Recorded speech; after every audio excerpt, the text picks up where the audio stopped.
Hello and welcome everyone. कैसे हैं आप सब लोग। नोटबुक आईएएस में आपकी मानसी मैम आपका फिर एक बार स्वागत करती है, और क्लासमेट गुरु में भी। क्लासमेट गुरु हमारी नोटबुक आईएएस की एक और ब्रांच है जिसमें वनडे एग्जाम्स का जो कंटेंट है वो डलता है। ठीक है, आप उसको विजिट करके एक बार जाके देख सकते हैं। कंटेंट काफ़ी क्वालिटी वाला कंटेंट है, आप निराश नहीं होंगे और जाके देखिए उसको।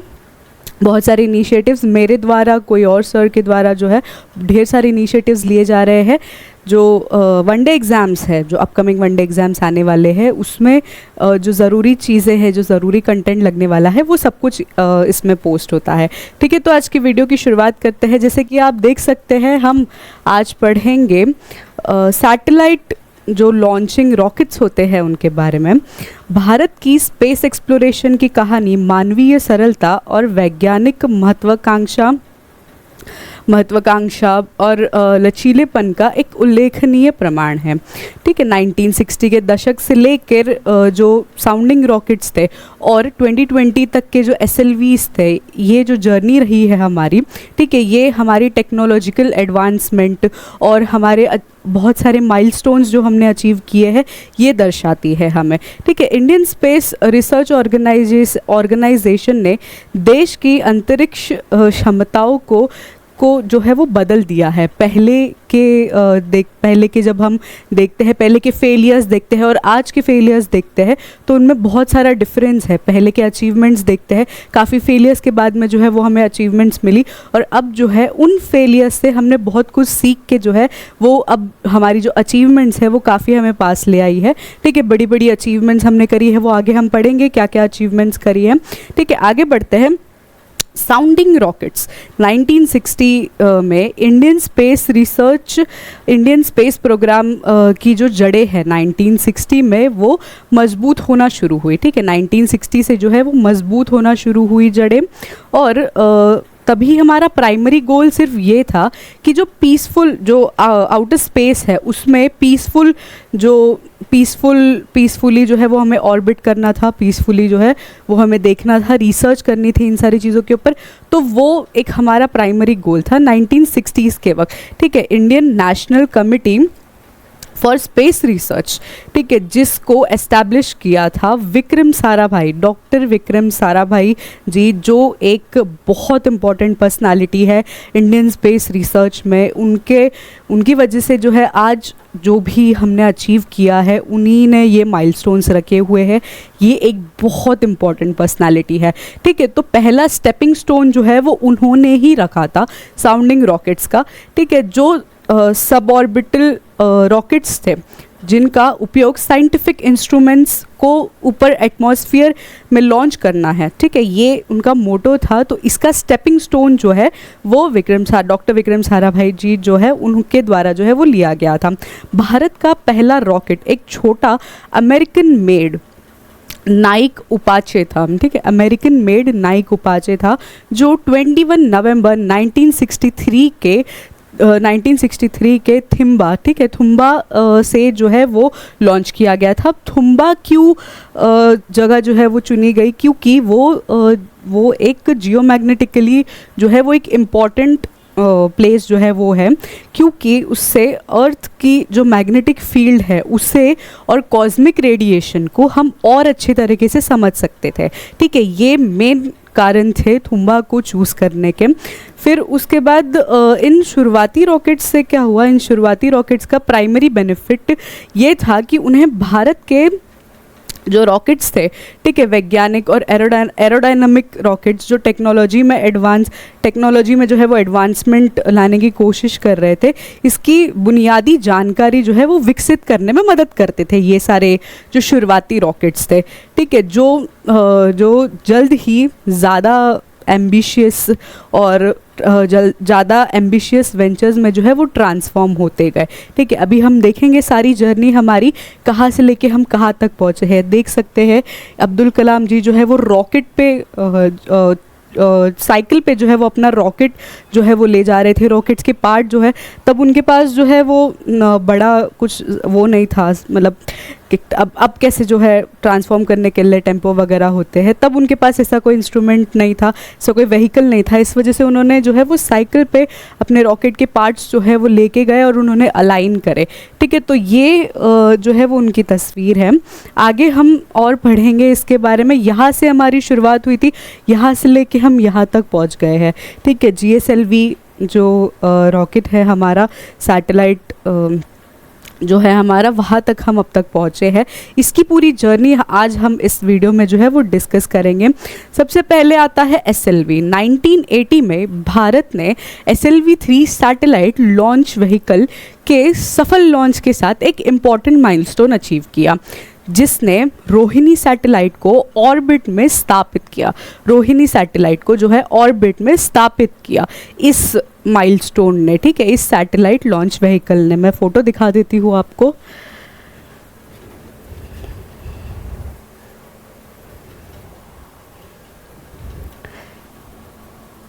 ठीक है, SLV-3 ये हमारी पहली जो सैटेलाइट लॉन्च व्हीकल कह सकते हैं हम। इसने जो है एक माइलस्टोन अचीव किया कि रोहिणी सैटेलाइट को ऑर्बिट में जो है वो वॉन्डर करने के लिए छोड़ दिया।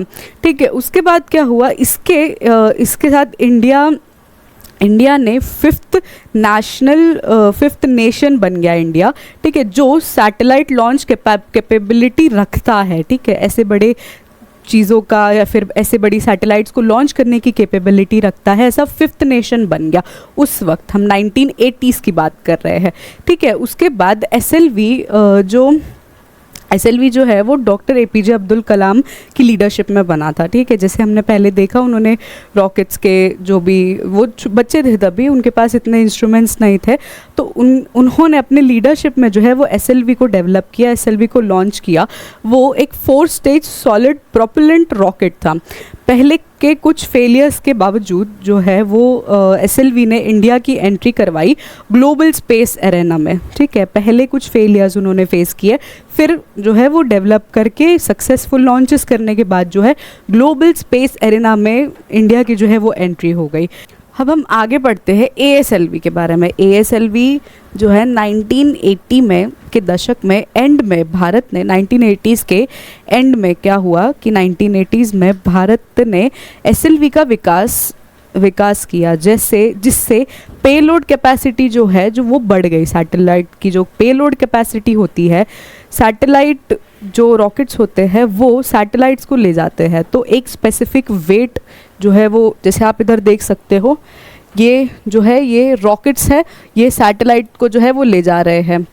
ठीक है, ये सैटेलाइट्स को जो है वो ले जा रहे हैं, तो इसकी एक बेसिक कैपेसिटी होती है। ठीक है, पेलोड की जो है वो कैपेसिटी होती है, उसी कैपेसिटी के अंडर जो है वो हम ले जा सकते हैं, वरना जो सैटेलाइट है या जो रॉकेट है वो गिरने के चांसेस हो सकते हैं, क्योंकि उसको लॉन्च में जो है वो एक पुश चाहिए होता है। इस वजह से, मतलब वो तो बेसिक इन्फॉर्मेशन है।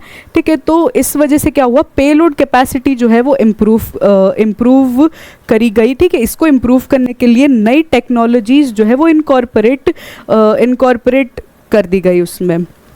और हालांकि ASLV को काफ़ी सेटबैक्स मिले स्टार्टिंग में। ठीक है, कोई भी सैटेलाइट या फिर कोई भी लॉन्चिंग व्हीकल जो होती है, सैटेलाइट लॉन्चिंग व्हीकल, उसे स्टार्टिंग में जो है वो थोड़े सेटबैक्स मिलते हैं। इन्हीं सेटबैक्स की वजह से आज इंडिया का जो इंडिया के जो भी स्पेस हिस्ट्री रही है, आज वो हमें उन मिस्टेक्स की वजह से आज जो है वो हमें इतनी बेनिफिट्स मिल रहे हैं, इतने बेनिफिट्स जो मिल रहे हैं हमें, क्योंकि मिस्टेक्स से ही हम लर्न करते हैं। अगर किसी ने गलती करी कोई अपनी ज़िंदगी में, तो वो गलती उसे अगर याद रहती है तो वो गलती ही वो ऐसे कहता है कि मैं ये गलती कभी दोहराऊंगा नहीं। तो इसी की वजह से जो है आज का जो शेप है इंडिया के एरोडायनामिक्स का और इंडिया के जो स्पेस प्रोग्राम्स है उनका, आज जो शेप दिखाई देता है वो हमारी पुरानी मिस्टेक्स की वजह से दिखाई देता है। तो ASLV जो है उसने पहले बहुत सेटबैक्स जो है वो फेस किए। ASLV फेस के वक्त जो डिफ़िकल्टीज़ के साथ हम गुजरे, उसने आज के हमारे इंडियन स्पेस प्रोग्राम को जो है वो शेप किया है अलग तरीके से। ठीक है, कॉम्प्लेक्स इंजीनियरिंग चैलेंजेस जो है वो अचीव करने में आज जो है वो मदद करी है। अब PSLV, polar satellite launch vehicle. ठीक है, अगला आया हमारा पोलर सैटेलाइट लॉन्च व्हीकल। असली सफलता हमें 1990 में मिली। 1990 के दशक में क्या हुआ, PSLV का जब विकास हुआ तब हमें असली सफलता मिली। पोलर और जियोसिंक्रोनस ऑर्बिट दोनों में ये जो सैटेलाइट लॉन्च होता था वो सैटेलाइट लॉन्च पॉसिबल हुआ PSLV के साथ। इसरो के लिए एक ये बहुत ही बड़ा माइलस्टोन अचीवमेंट था। ठीक है, विश्वसनीय और कॉस्ट एफिशिएंट एक सफलता कह सकते हैं इसको, कॉस्ट एफिशिएंट भी था ये। 1994 के बाद में, ठीक है, 1994 में इसकी पहला सफल मिशन हुआ जिसने जो है वो मतलब बहुत महत्वपूर्ण था और जिसने जो है एक रिकॉर्ड जो है ग्लोबल रिकॉर्ड सेट किया। इस रॉकेट ने जो है वो 104 सैटेलाइट्स लॉन्च करी ऑर्बिट में। तो सोच सकते हैं ये कितना बड़ा प्रोजेक्ट होगा, कितना बड़ा प्रोग्राम होगा। ठीक है, एक रिकॉर्ड ब्रेकिंग जो है काम किया था PSLV ने। इसके बाद आया GSLV, ठीक है, geosynchronous satellite vehicle launch vehicle. 2000 के दशक में क्या हुआ कि 2000 के दशक में भारत को और कॉम्प्लेक्स टेक्नोलॉजीज़ में कदम रखना था, इस वजह से उन्होंने GSLV को डेवलप किया। GSLV का मेन मोटो क्या था कि वो पेलोड जो है वो हैवी पेलोड कैपेसिटी रखता है और जियो स्टेशन हैवी पेलोड कैपेसिटी के साथ में जियो स्टेशन ऑर्बिट्स में जो है वो प्लेस करने के लिए वो हैवी कैपेसिटी रखता है। GSLV को मल्टीपल चैलेंजेस फेस करने पड़े, पर्टिकुलरली क्रायोजेनिक इंजन में। ठीक है, क्रायोजेनिक इंजन टेक्नोलॉजी जो है उसमें पहले बहुत ज़्यादा चैलेंजेस फेस करने पड़े। उसको मास्टर करने के बाद क्रायोजेनिक इंजन्स को जो सुपर कूल्ड लिक्विड हाइड्रोजन होता है जिनमें और लिक्विड ऑक्सीजन होता है, ये उन्हें यूज़ करते हैं। ठीक है, cryogenic engines super cooled liquid hydrogen और लिक्विड ऑक्सीजन को ये यूज़ करते हैं ताकि एनर्जी जनरेट कर सके, लॉन्च होने में हैवी एनर्जी जनरेट कर सके। ठीक है, ये क्रूशल होता है काफ़ी और ये एक ऐसी टेक्नोलॉजी है जो इंडिया के प्रतिबंधों को का सामना करने के बाद जो है स्वदेशी रूप से डेवलप करने की कोशिश करी थी। ठीक है, ये एक ऐसी टेक्नोलॉजी भारत ने बनाई। उसके बाद क्या हुआ कि शुरुआत में असफलताएं हुई। उसके बाद जो है GSLV D5, ये देख सकते हैं आप, GSLV D5 जो है GSLV D5 का सक्सेसफुल लॉन्च हुआ 2014 में, जिसमें क्रायोजेनिक इंजन का जो है वो इस्तेमाल हुआ था और ये भी एक माइलस्टोन जो है वो अचीव कर दिया गया भारत के जो साइंटिस्ट हैं उन्होंने। ठीक है, ये GSLV जो है देख सकते हैं आप। उसके बाद में क्या हुआ, 2022 में SSLV 2022 के लॉन्च जो 22 का जो लॉन्च हुआ उसमें SSLV जो सैटेलाइट थी उसको जो है मार्केट में SSLV सैटेलाइट मार्केट में एक मतलब बहुत अपना एक नाम जो है उन्होंने सिक्योर कर लिया था। इसरो के जो एफर्ट्स थे वो एड्रेस हुए इस लॉन्च के बाद। स्मॉल सैटेलाइट की मांग जो है वो तेज़ी से बढ़ी इस सैटेलाइट लॉन्च के बाद में। ठीक है, स्पेशली कमर्शियल सेक्टर में ज़्यादा बढ़ी और साइंटिफिक मिशन से SSLV एक लागत प्रभावी और त्वरीय जो बदलाव है उसने विकसित किया उसमें। ठीक है, और ऐसे जो मिशंस थे उसमें SSLV जो है वो काफ़ी सही जो है उन्होंने योगदान किया हुआ है। ये हमारा पूरा हिस्ट्री रह चुका है। ठीक है, ये हिस्ट्री जो है वो मैंने पूरी एक्सप्लेन करी है आपको कि हमारा फर्स्ट सैटेलाइट जो था सैटेलाइट रॉकेट जो व्हीकल था वहाँ से लेके आज तक अब तक 2022 तक जो है हमने कितने माइलस्टोन्स अचीव किए हुए हैं। ये एक इम्पॉर्टेंट स्टडी हो जाती है। इसे जो एक तो सबसे पहले तो आपके करिकुलम को लेके बहुत इंपॉर्टेंट स्टडी हो जाती है। दूसरा, ये स्टडी इस वजह से इम्पॉर्टेंट हो जाती है जब हम कोई कंट्री में रहते हैं तो उसके अचीवमेंट्स, उसने जो फेलियर्स देखे, उन्होंने जो अचीवमेंट्स देखे उस कंट्री ने, वो हमें जानना बहुत ज़रूरी है।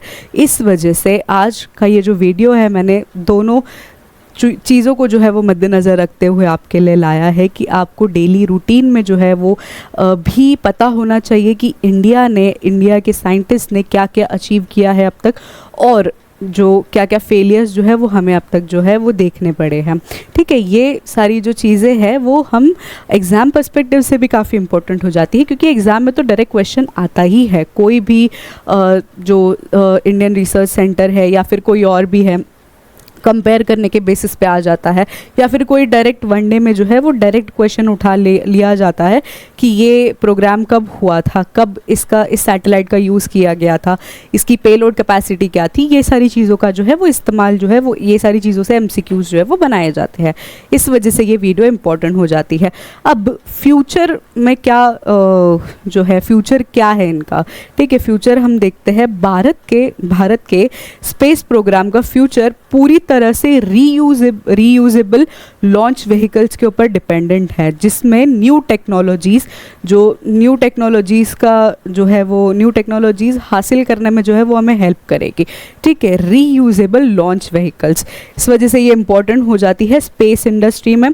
ठीक है, और इसरो ने पहला RLV, ठीक है, RLV जो है रीयूजेबल लॉन्च सैटेलाइट व्हीकल जो है लॉन्च व्हीकल्स, वो जो है पहला प्रोटोटाइप टेस्टिंग के लिए जो है वो टेस्ट कर दिया गया है, और उसका जो रॉकेट स्टेजेस के फिर से जो रॉकेट स्टेजेस है उसका इस्तेमाल जो है वो सक्षम तरीके से हो रहा है या नहीं, इसका लॉन्च भी जो है वो शुरू हो चुका है।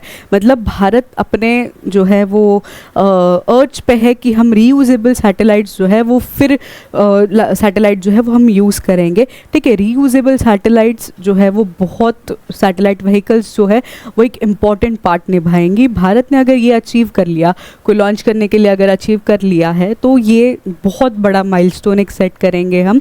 ठीक है, आगे बढ़ते हैं। कंक्लूजन में यही है कि साउंडिंग सैटेलाइट से लेके SSLV तक का भारत की जो यात्रा थी वो वैश्विक मंच पर राष्ट्र के लिए जो है वो बहुत इम्पॉर्टेंट साबित हुई। और इतने सारे जब माइलस्टोन्स हमने अचीव किए और हमारे जो फेलियर्स भी हमने देखे, उनसे सीखा, तो हमें जो अगले माइलस्टोन्स थे वो अचीव करने में हमें आसानी हुई। भारत, अब हम आगे देखेंगे कि भारत जो है वो अपने RLV में क्या सफलताएं क्या सफलताएं जो है वो अचीव करता है। इसी चैनल पे जो है वो आपको अगली वीडियो भी मिलेगी उसकी, अगर कोई अचीवमेंट जो है वो भारत की जो है वो डिस्कवर होती है तो। ठीक है, तो आज का वीडियो हम यही समाप्त करते हैं। आज काफ़ी अच्छे तरीके से हमने आप लॉन्चिंग स्टेशंस के बारे में जो है, लॉन्चिंग व्हीकल्स के बारे में जो है वो हमने एक्सप्लेन किया है। कल के वीडियो में जो है वो और एक्साइटिंग मैं कुछ नई खबर ले आऊँगी और कुछ साइंटिफिक चीज़ें जो है वो आपको पता चलेंगी, जो आपके डेली लाइफ में और आपके एग्ज़ाम्स में जो है वो हेल्प करेंगे आपको। ठीक है, आज के लिए बस इतना ही। धन्यवाद। कल फिर से एक और बार मिलेंगे एक और टॉपिक के साथ में। Bye bye.